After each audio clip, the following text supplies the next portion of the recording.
ఇల్లు స్వర్గంతో సమానం. ప్రతి మనిషికి ఈ సొంత ఇల్లు ఉండడం అనేది ఒక కళ. ఈ రోజుల్లో ఈ భవనాలు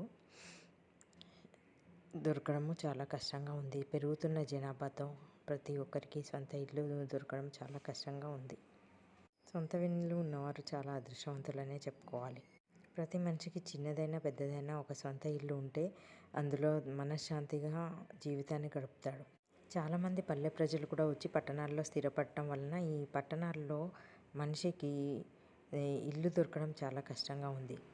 ఫ్లాట్స్ రూపంగా ఒకరిపైన ఒకరు ఇల్లు నిర్మించుకొని 20 అంతస్తులు 30 అంతస్తులు ఇలా కట్టుకుంటూ వెళ్ళిపోతున్నారు.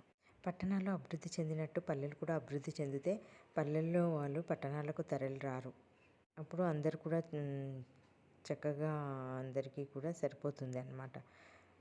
అందుకని పల్లెలు కూడా అభివృద్ధి చేయాలి. పల్లెలు అభివృద్ధి చేస్తే పల్లె ప్రజలు పల్లెల్లోనే ఉండి వారి పనులు చూసుకుంటూ ఉంటారు.